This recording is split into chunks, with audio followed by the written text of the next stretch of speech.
Now the World Cup is over, is it time to watch bowls? Is there something easier to vault with than 16-foot poles?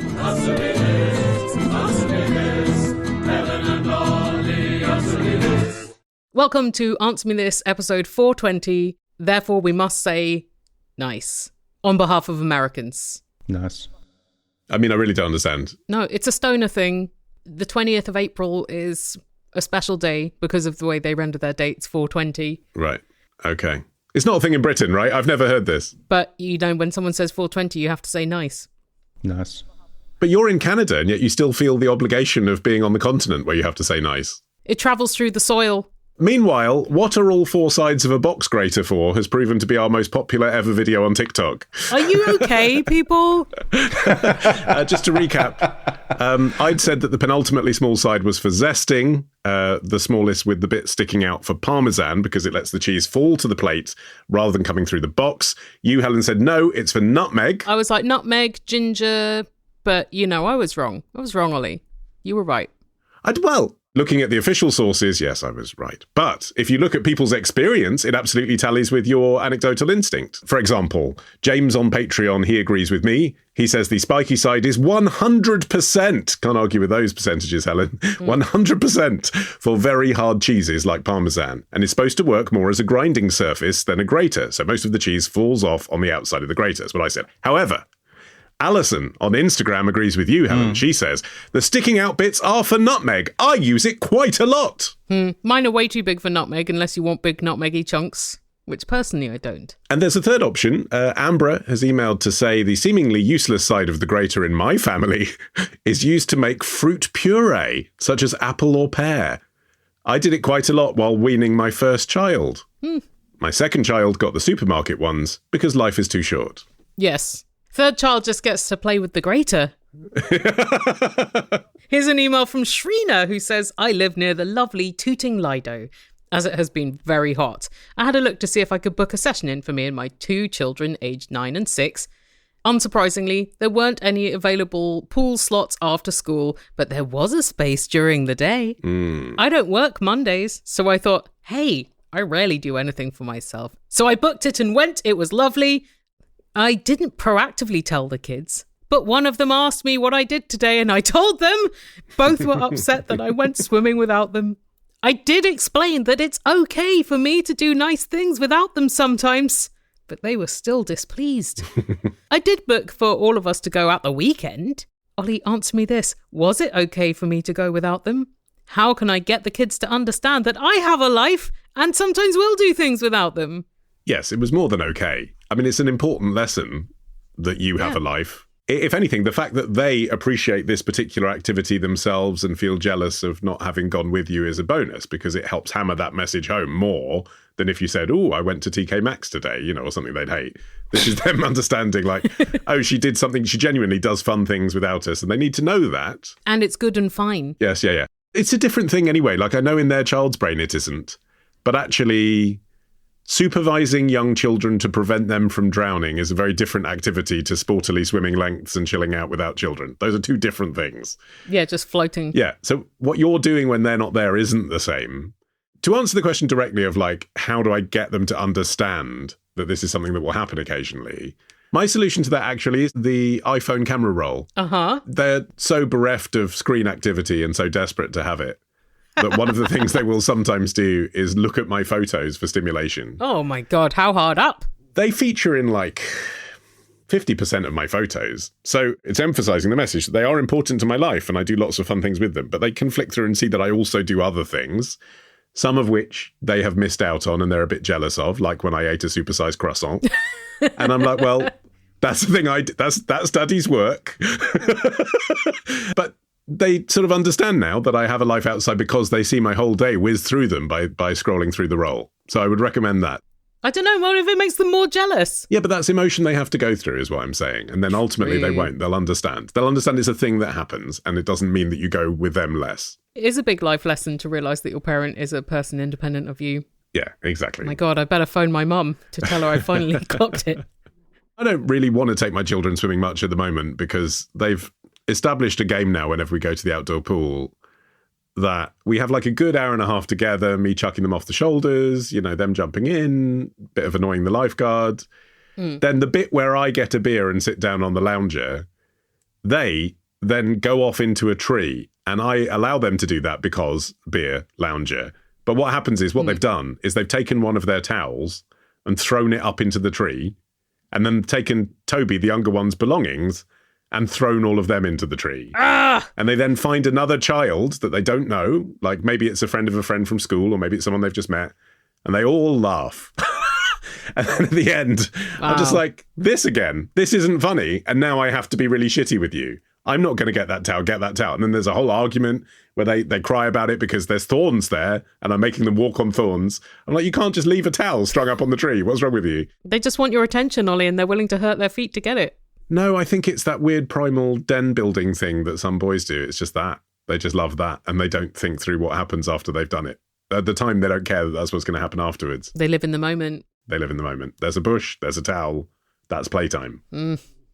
I should have asked our friend Dallas about this question, because Dallas sometimes takes his kids to Disney, but sometimes goes by himself. Wow, okay. And how do you say, Daddy's off for a few days doing nothing? That's, business trip.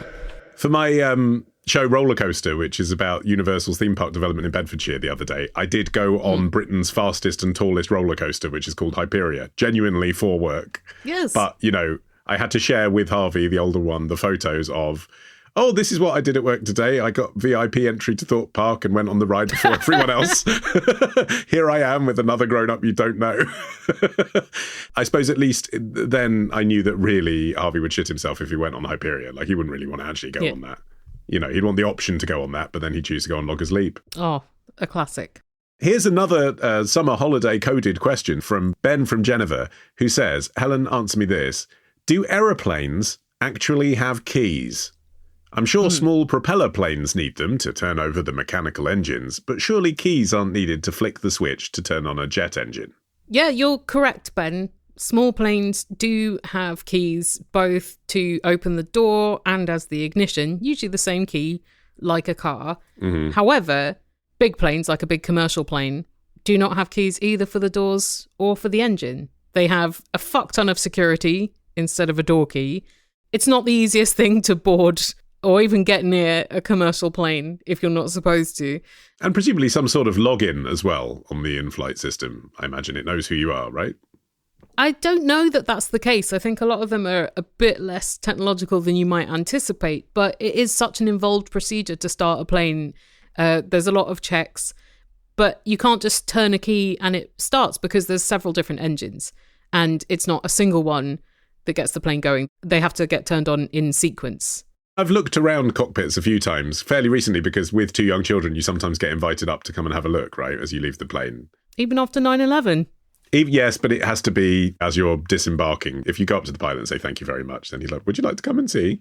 There's a lot of switches, unfathomable numbers of switches. And I did find myself thinking last time, how many of these are just for show, really? Like, I wonder, I bet there's like 20 that are here just so that someone who doesn't know how to fly the plane wouldn't know which ones are the important ones. But if you know, I bet there's like 10 that you press and the rest are kind of unnecessary. That's my guess. That's not how engineers think, Ollie. They're not like, let's confuse Al-Qaeda by putting a few extra switches on the dashboard.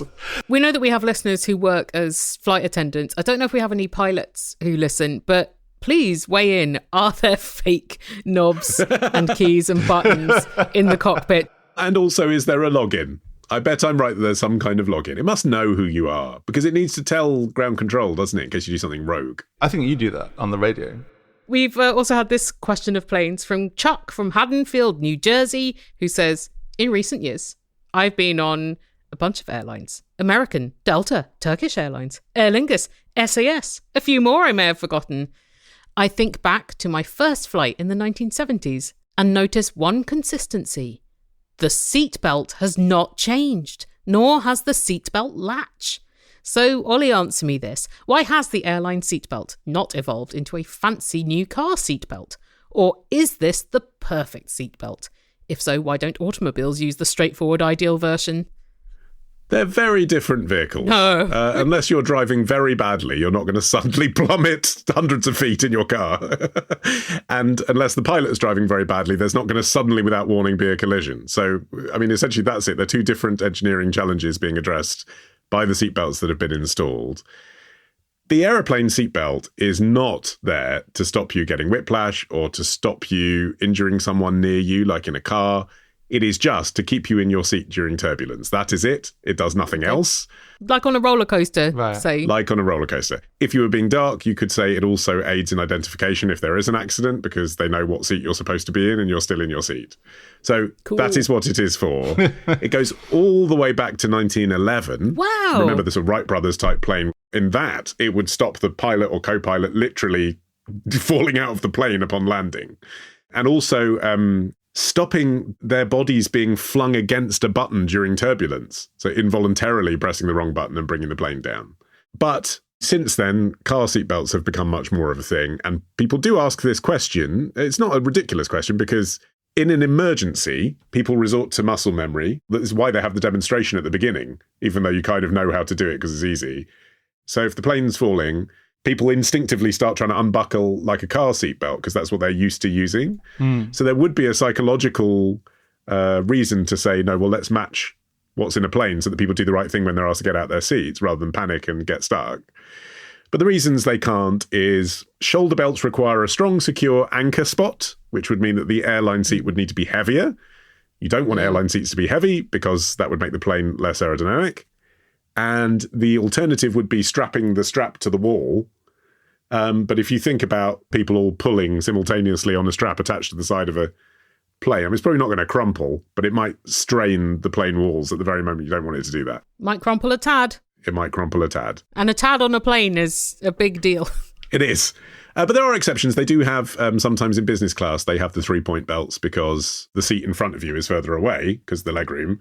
So then you don't have the reassurance that in that event of hitting something, you've got a thing to hit into. So they give you a car-style seatbelt. They give you a peasant to use as a body pillow.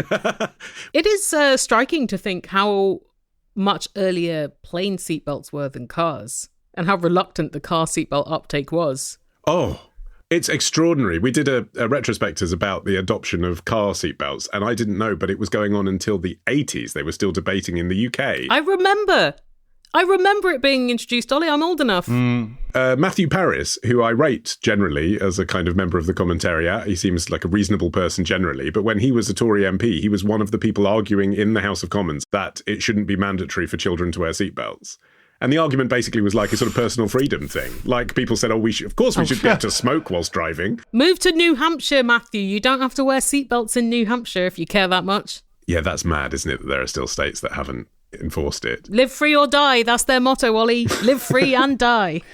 Well, in both cars and planes, there was some sort of early fake news on this in the 20th century in America where there were reports of plane crashes where they said that someone's body had been sliced in half because they were wearing a seatbelt. I do think about that, sometimes when I'm strapping in. I'm like, is this going to behave like a cheese wire onto my body?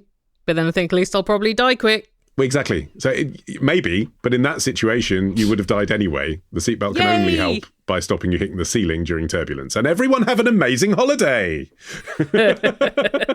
Glad we covered this seasonal question. Look, we're all just going to end up pate at some point or other.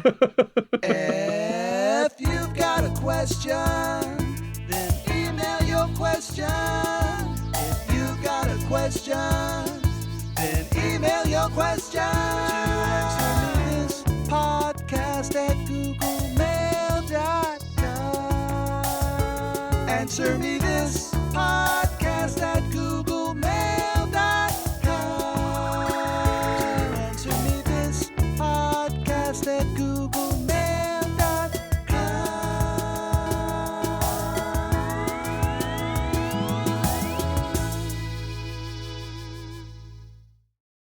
Another summary question now from a lady who has chosen to remain anonymous who says, I have a social situation that I'm hoping you can give me some advice on. Fingers crossed. My extended families, parents and siblings, like to go on holiday together. Aw. We don't live near each other, and I think that's why we can tolerate holidays with very few disagreements. I think you undersell yourselves. I think being able to tolerate holidays with each other and with very few disagreements is a special combination of people. Yeah, but still the very idea that she's using that phrase, tolerate holidays, in a positive remark about a holiday suggests her mindset. A solid 5 out of 10 holiday. Yeah, we all got through it. Thank God I could go back to work afterwards. My husband's family, she says, have also started trying to do holidays together. Although it's a little more complicated. It's his dad, stepmum, stepmum's ex-husband and his wife, and the rest of the step family. Sister, brother, respective partners, and kids. I think it's nice when exes have a good friend relationship after the romantic partnership has ended. She says, whilst they're all very nice people, it's not really my husband's family, and I certainly feel like a bit of an outsider. Annual leave days are limited. And when we've been away with them, my husband spends the whole time moaning about how we don't get any choice in anything. And also their plans revolve around either adult things like getting a midday drink in a pub and late lunch or other kids' routines, neither of which really suit us and our kids. This is really reinforcing my most firmly held belief, which is going on holiday with family does not count. Not holiday. So you just see that as a sort of bonus holiday? No, I see it as not a holiday. Literally not a holiday at all?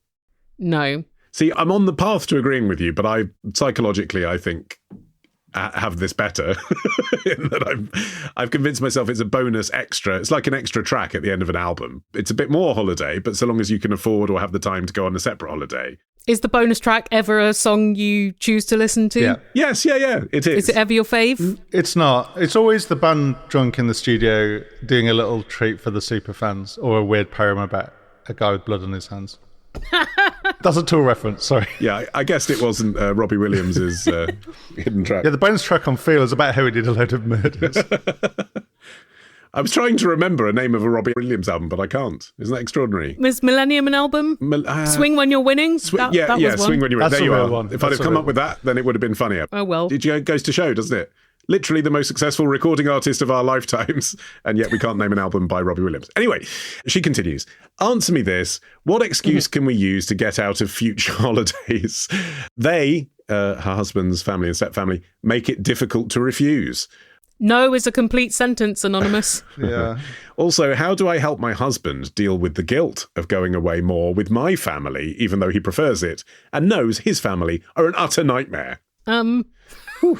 I think we have asymmetric information about either side of the family because Anonymous mentions that her side don't live near each other, so there's this imperative for a get-together.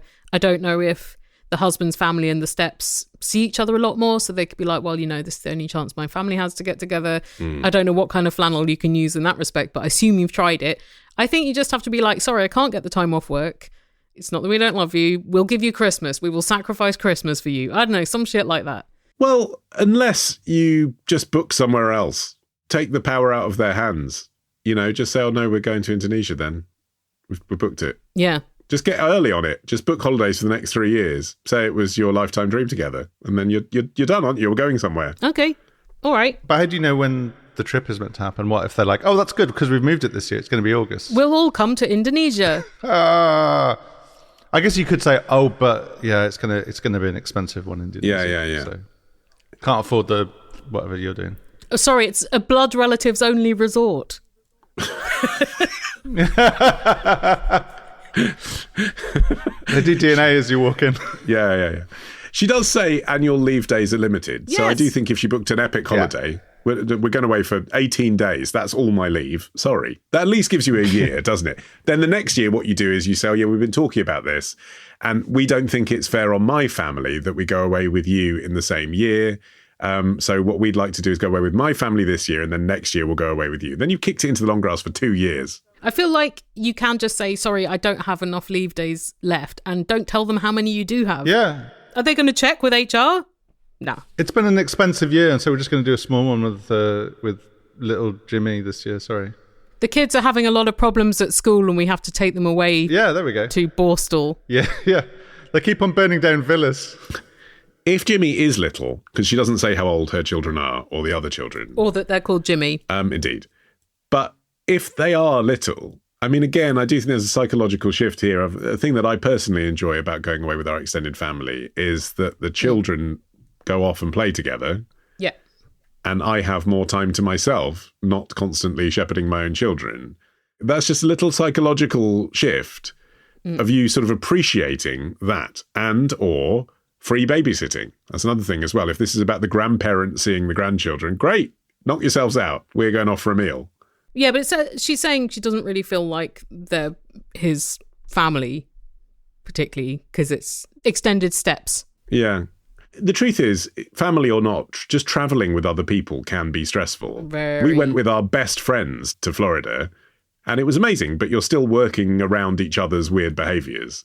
You know, there were still days where they were like, well, this is the morning we really want to go to the supermarket or wherever it was, you know, and they'd get tetchy. Or we'd say, well, do you need to pack a bag now? Because, you know, we're going to have to leave in 2 hours. Can't we pack a bag in 2 hours? All that stuff. And that happened with our best mates, but just sometimes people are irritating, aren't they? Or have different ideas of what they expect to happen on a holiday. And you certainly find that out on a holiday, that people are irritating and have different ideas. Yeah. I suppose I'm often a bit more zen. I'm a bit like, I know that's what people are like. So I factored that in. And so I'm unsurprised by this information. And so I'm not going to let it bother me. Okay. You're the chill guy. Because that's what I expected. I still get irritated by it. I know all the things that you just described. And, you know, I've been on trips where it's like, well, I will have a nice time, but I'm not really thinking about this as a holiday for me. I'm thinking about the family I'm with, having a good time and making sure that I'm making space for them. But I still sometimes get really grumpy, like, why are these people so crap at communicating with each other about what they want to do? Hey! And why they're so resistant to just having a conversation? Stop subtweeting my family. We don't go on holidays. That's why we don't know how to behave on them. It's difficult if they're paying more too. If the elders are paying in some way. So luckily, I do get on really well with my wife's family, actually, and we do have a good time, and we're planning one for next year where we'll go away together. But a nice bonus about that set of circumstances is they also pay for our accommodation. It's only a campsite in France, but they pay for the lodging. So it gives us more money to go off and do things when we're there, which is really nice. Gives you more money to go away and not spend time with them. Got it. Well, no, that relationship then does mean you're slightly in hock to them, doesn't it? So if you didn't get on, I can see that's difficult because it's like an obligation to do their itinerary because they're paying for it. And that's maybe a problem. I mean, I think back to the dream holiday that we did, I'm putting it in inverted commas, for my dad's 60th birthday, which was Hong Kong. I mean, it was really cool. Ooh. Lovely. Flew me and his sister and her partner and my mum. And he paid for us all to go to a 5-star hotel in Hong Kong. Did it have an omelette station and a multitude of pools? It did. And it was great. But I felt, as a 20-something, that at no point did I actually get to see Hong Kong. Because I was paraded into, because he was paying, a series of things that he wanted to do for his 60th birthday, which was go to other 5-star hotels and eat in nice restaurants. And so I don't want to complain about that because it was nice. Sure. But also, as a 20-something going to Hong Kong, I did not want to do that. I wanted to walk around the streets. I wanted to try the street food. I wanted to go to the beach. And instead, I was like, one of the things we did is we all went and got a suit tailored because back then that was the thing people said, I go to Hong Kong. That's what you do. I've seen Travel Man. Yeah. And I mean, that's just... It was like being in a sweaty, dark shopping centre in, you know, Wood Green, except with a world-class tailor in it. But it's still not a nice experience. And I was there for like 7 hours of my week-long holiday just getting a suit fitted that I didn't really want. What? Yeah. Takes ages to get a suit tailored. That's too much. Yeah. That's too much. Yeah. Do you ever wear it? Yeah, I did wear it for a bit. Moths got to it at some point, so I don't anymore. Oh. But it was a nice suit, but I just thought that's not a holiday for me. That's not what I would do. You were just absolutely reinforcing my earlier theory that going on holiday with your family is not going on holiday. Prove me wrong. But also my theory that that's fine because you then see it as a bonus holiday. I then went with my then girlfriend on holiday that summer and we did something that we'd saved money on because we hadn't spent it on that. And I did both. But if you can't afford to do that or you haven't got the holiday days, I do see the issue, yes. I guess carve more time for yourself out of the itinerary right at the beginning. From the get-go, say, here are the 3 things that me and partner would love to do together. And can we make some time so that we can do those things? You can be assertive at that. I'm saying don't fucking go and then you don't have to do what you just said. I know, but if you have to go, she's saying it's difficult to refuse. And she's going to end up on a holiday with these people at some point, just out of diplomacy. Honestly, I think you just need to practice your refusing. Just go, I'm sorry, we can't. Yeah. I can't take time off work. Can't take time off work. People respect that shit. Right, okay. Why can't you get the time off work? Because I don't want to. Just avoid getting to that point in the argument.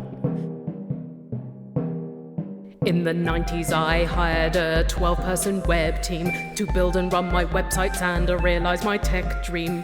Then the dot-com bubble burst, and I had to drown them in a stream. Why didn't I just sack them? But now, thanks to Squarespace, you can do it alone and build a lovely website for tablet or smartphone. Enjoy it now, cause in 10 years you'll be replaced by a drone. Just like Terminator 3. Thanks very much to Squarespace for sponsoring Answer Me This. And making it easier for you to design beautiful websites, as we've been saying for many years. Of course, what's been changing as the technology evolves is they also offer ways to make sure your website actually gets seen. So there's one thing designing it, but now, for example, if you have a store and you're making a listing, they have suggestions behind the scenes, prompts and things like that to make sure that algorithmically you will stand out. It's not just a case of having a good destination, it's a case of making sure people actually turn up. It's nice of them to help because as people who run a small internet business, as we do, getting people to see things and respond to things is a continual struggle. Exactly. Lots of people still coming around to the idea that we're back, in inverted commas. Been, a year and a half now? Some people just coming around to the idea that we existed in the first place, I guess. Exactly. They're living in a blissful version of the past. Hey, if you want to take up a Squarespace website just to tell people that we exist, that would be a perfectly reasonable way to use this promotion. Do you know what? If you do want to do that, you can go to squarespace.com/answer to use the free trial. And when you're ready to launch, you can get 10% off your first purchase of a website or domain using our code ANSWER. Hi, Helen and Olly. It's Tom from Jersey. My friend recently pointed out to me that every hotel has like a cuck chair. You know, like a single chair facing the bed that you'd sit on to watch a guy rail your wife. And I can't stop thinking about it. I mean, that can't be what they're for, right? Why is there always a chair just facing the bed in hotel rooms? Well, that's my first time hearing the term cuck chair. Have I led a sheltered life? I think this is hilarious. It's one of the few vaguely right-wing manosphere memes that is actually funny. So I didn't know this was a meme. I'd never encountered the idea of a cuck chair. You've both lived such sheltered lives. Yeah, I don't go on your manosphere internet like you do. For the more innocent listener who's like me before I researched this, so cuck as in cuckold. A very manospheric language, yeah. As in people who enjoy watching their partner have sex and or the humiliation of being made to do so. Right. And it does sort of accurately describe the setup of your classic generic kind of, Hilton, Marriott type hotel room where you walk in and pretty much the first thing you see in the corner, there's usually a TV on the wall, there's a bed opposite, and in the corner of most hotel rooms in the world, there'll be a single chair facing the bed. A lot of people have asked for years, why that? The room's for two people. Why is there one chair? Why is it facing the bed? Is it because there's not enough room for it to be somewhere else or joined by a second chair? Of course it fucking is. It seems really obvious that that's what it is. It's got to be cuck stuff. So they often can't fit two chairs. It's up against the corner, so it makes the room feel more spacious if it's facing the bed, because then it's at a diagonal, isn't it? It's using the corner better than if it was, up against the wall.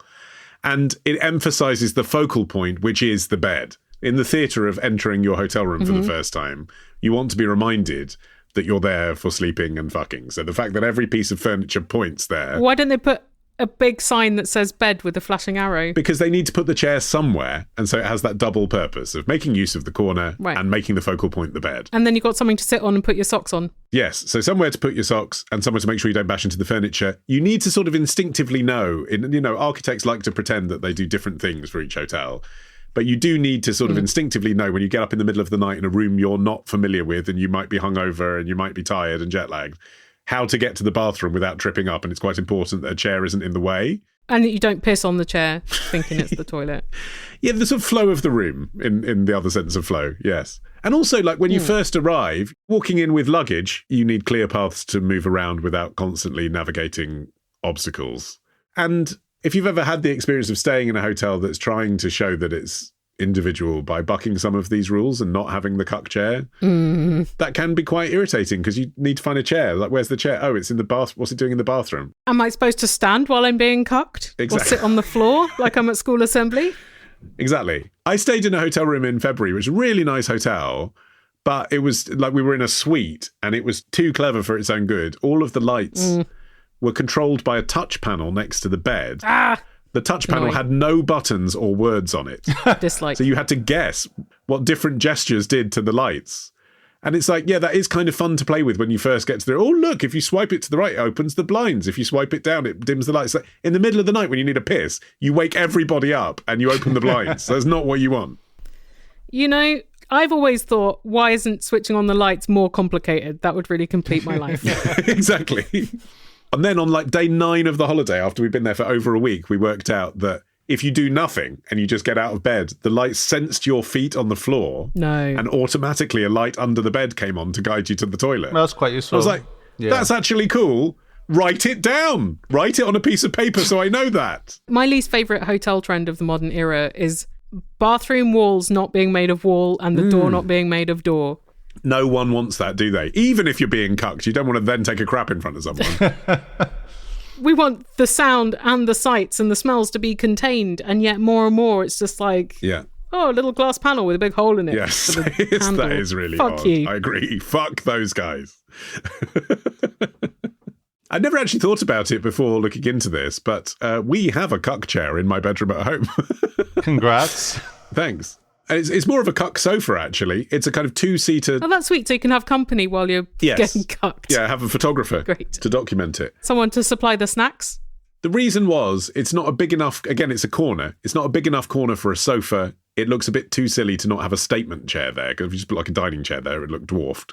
So it was perfect to have a slightly big chair. Like a Big Brother diary room chair. Yes, that is what it's like. Exactly like that. Yeah, like a love seat style thing. Like extravagant looking thing. If we'd put it in the other corner so it didn't look directly at the bed, then that's where the wall-mounted TV is. And I use it for sitting and reading books in, so that's weird. You want to sit under a telly. That's a strange feeling. Right. So it's kind of become this thing that's looking at the bed. But I never once... I mean, because I don't sit on it and look at the bed. I sit on it and read a book. I guess my kids are in the bed watching telly, but I'm never at one point thinking, oh, this is where I would sit if I enjoyed getting off on watching other people rail my wife. That does not occur to me. I think it just says more about the manosphere that spawned it, right? Like their preoccupations are all about like status and like being cooked and cooking. And so they see a fucking pencil and they're like, well, that's a cook pencil. That's for stabbing yourself in the dick while some man's fucking your wife. The manosphere is very obsessed with watching other men have sex, despite being wildly homophobic. Yeah, it is. Could either of you explain to me a bit more about this manosphere origins of this meme? I just saw it come across my Instagram, and if that happens, it's probably a sign of a deeper cesspit in some corner of the internet. And it's funny because it's so ridiculous. Yeah, I'm afraid not. My Instagram is just people recreating Pirates of the Caribbean and doing all the different dolls. Yeah, mine is just tutorials about how to bind a quilt.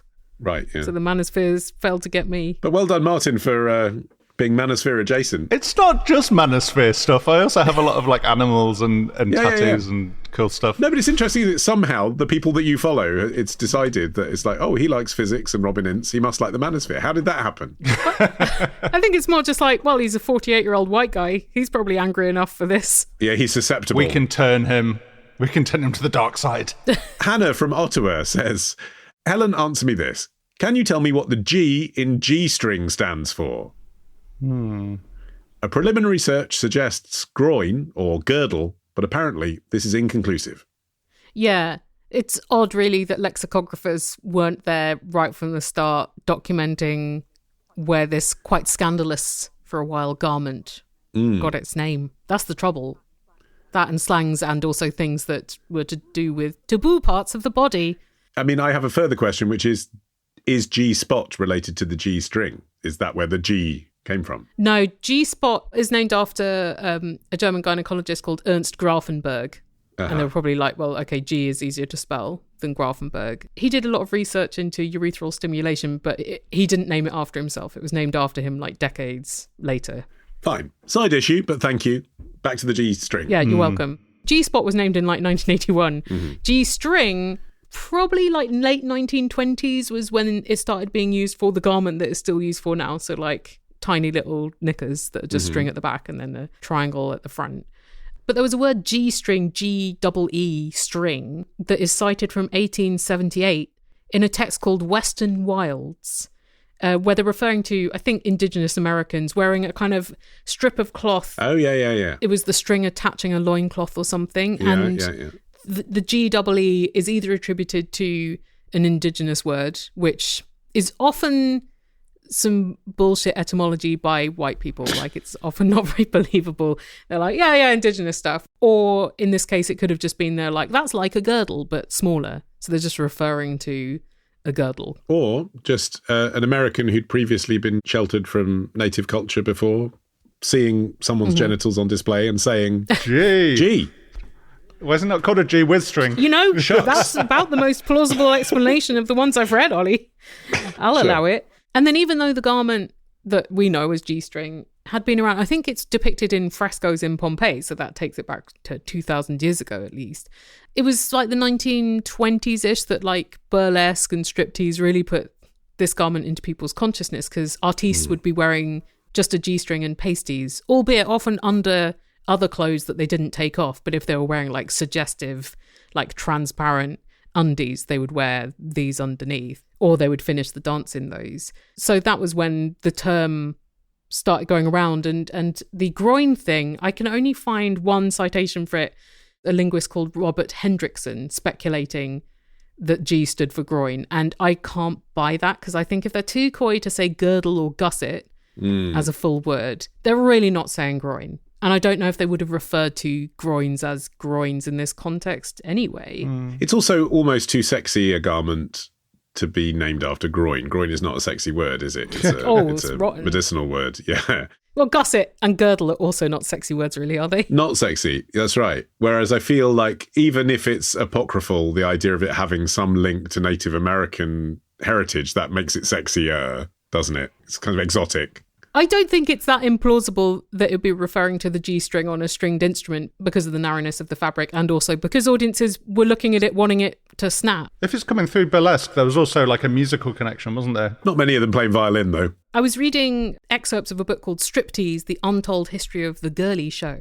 And there's a few things in there that I found interesting. One of them was that in the 30s, a G meant $1,000 bill.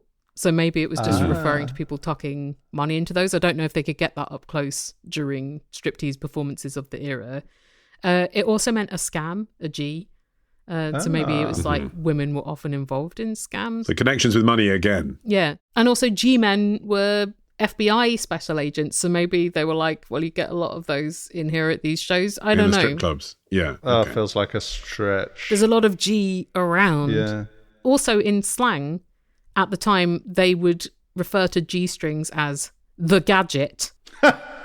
Sorry, it's very funny. So maybe they were too coy even to say gadget and they had to abbreviate. There was also the first commercial manufacturer of G-strings was a guy in New York called Charles Guyette, also known as the G-string king. And I think before him, most people wearing them had made their own, but he was making costumes and made them. So, you know, it's possible that he was like, you know, the Guyette string, the G-string. Yes. All theories. Sorry for the lack of certainty, Hannah from Ottawa. If you don't even know what a question is, then you're probably at the wrong place. 'Cause religion's on godcasts, dogs are on dogcasts, fish are on rodcasts, but we don't do fish. 'Cause on this podcast, you answer me this.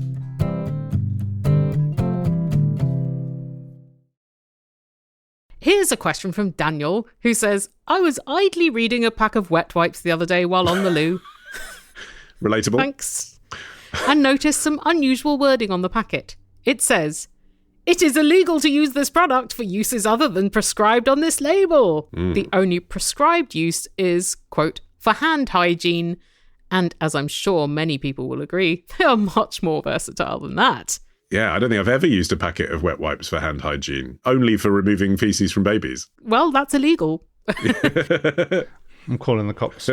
Daniel says, Olly, answer me this. Why is this wording included? Is this a situation where the product contains some sort of chemical that could theoretically be refined into something sinister, like an ingredient for a bomb? Or am I breaking the law by using these to wipe my bum? I don't believe anyone has ever been arrested for wiping their bum on a wet wipe, so I think you're probably safe in that regard, Daniel. But we are now being recorded wherever we go and whatever we do, so it's only a matter of time. More likely what this is, and without knowing the exact packet of wet wipes that you were using for this purpose, it's hard to be sure. Yeah, send them in by post. Yeah, but not the used ones.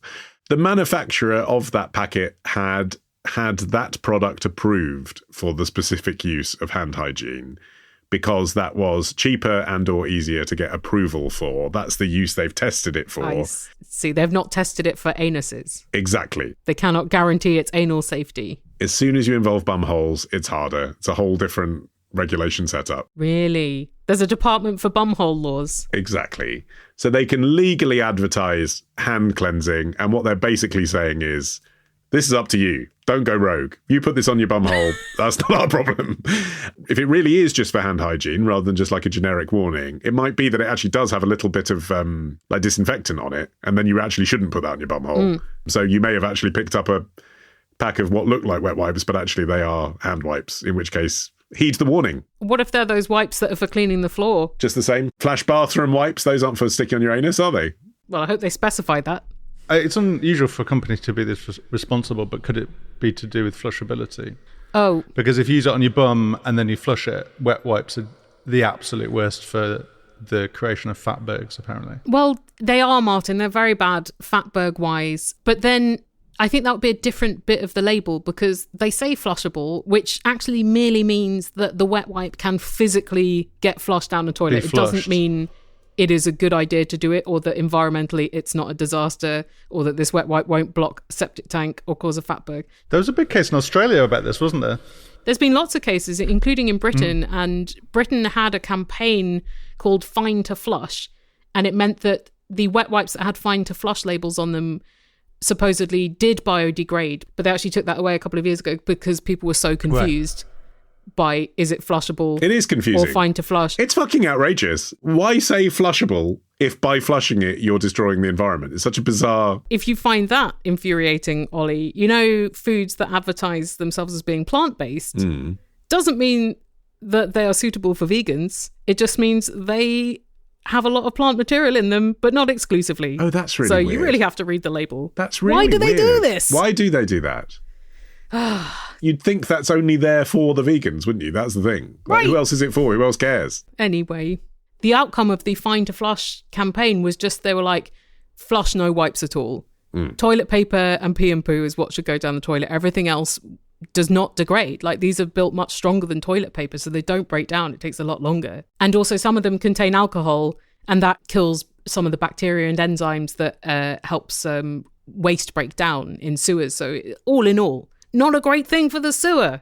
In 2023, 32 billion wipes were bought in the UK. 12 billion of those contained plastics, and up to 3 billion of them ended up in the waterways. Fine. I mean, I absolutely agree, but there is a place for wet wipes that don't get chucked down the toilet, and that is on my baby's arseholes. And then after that, they just stay on there forever, or do they end up in landfill, Ollie? They end up in landfill, but it is amazing to me to think. I've not even asked my mum about what she did, actually, because I guess 1981 was pre-wet wipe. Like cloths and water, you know. Rags, shit rags. Without a pile of shit rags.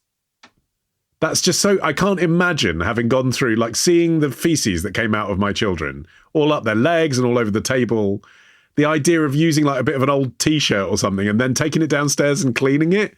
It's so horrifying because I live in a post-wet wipe world, but I actually can't imagine doing that. Maybe you never shat.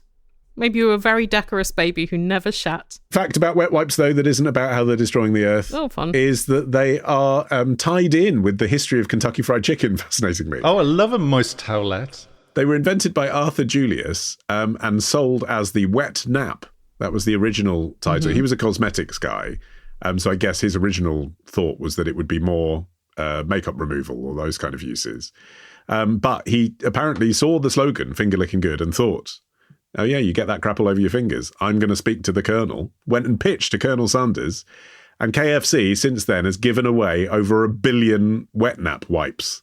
And they're still the company that is now run by his son, the market leader, producing over 150 billion a year. I suppose if they've still got that KFC contract, then yeah, they're going to be the market leader, aren't they? Yeah. But the early wrapping of the individual towelettes is actually quite cool. I was looking, because not only has it got the iconic Colonel Sanders branding on it, it also has to describe what it is to customers that don't know. So it calls it a folded finger bowl. So that was really cool. Wow, that is very cool. classy. Yeah. Whereas nowadays, people be like, finger bowl, what?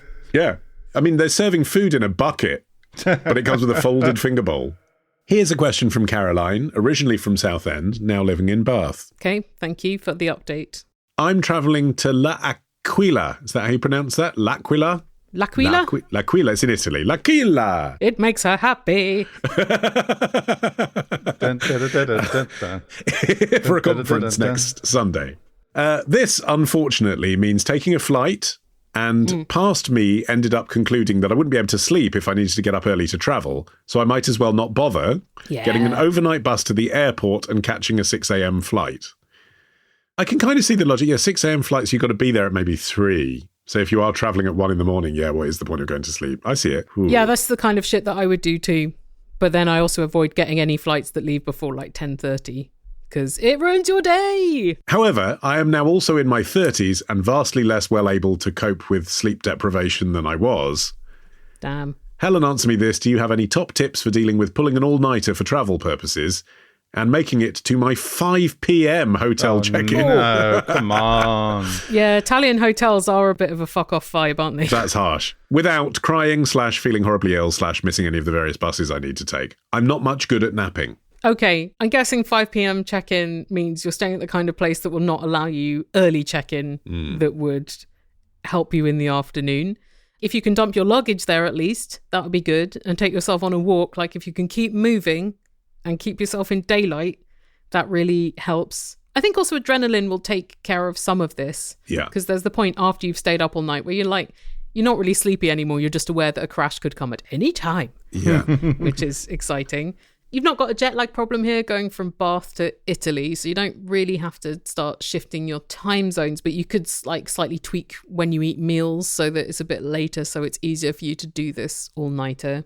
I think also you get to eat an extra meal when you've been up all night. You get middle of the night breakfast and also day breakfast. It's interesting that she mentions her age as a factor because it is something that I've come to recognise. I used to pull all-nighters, as she puts it here, all the time. I mean, when we were at Oxford, that was like how English students write essays, right? You stay up till 3 a.m. Standard. And unfortunately, that method is still imprinted in my being, and it happens more than ever, even though I am now 46. Yeah, and now there's an Oxbridge Arts graduate running the country again. What could go wrong?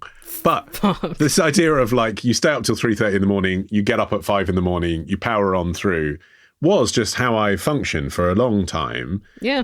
Whenever there was a deadline, whenever I was going travelling, this sort of thing didn't bother me. I thought, I'll power on through. I can power on through. And I have noticed recently that when I've tried, I actually just can't now. I can't. My body does, and I don't nap either. I don't see myself as someone who naps. But I do that thing where you're sitting watching the telly and your head starts lolling to the side. You can't stay awake. My body is doing that now. So I just think I have to recognise that when I'm booking things and basically not do what you've done.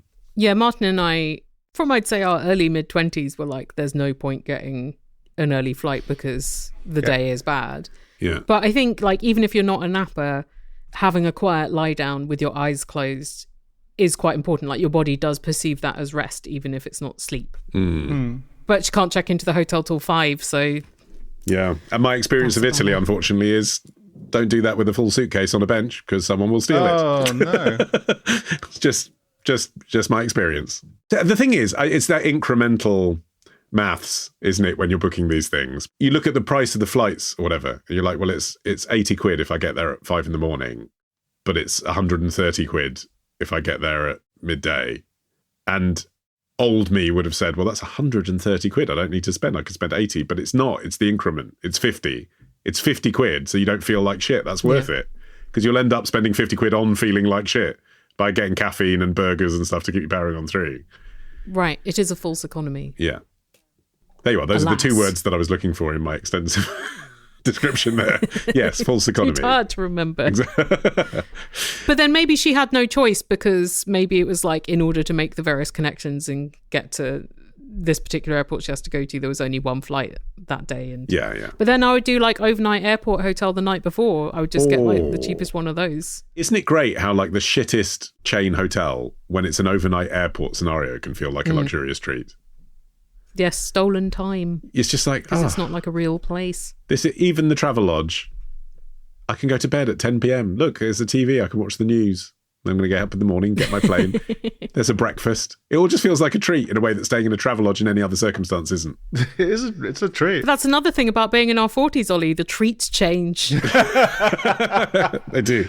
Well, if you would like to submit a question for a future edition of Answer Me This, all our contact details are published upon our website, answermethispodcast.com. Halfway through the month, we will return with an episode of Answer Us Back. So if you have any thoughts generated by a past episode of Answer Me This, from any era of Answer Me This, you've got nearly 20 years to choose from, then send that in.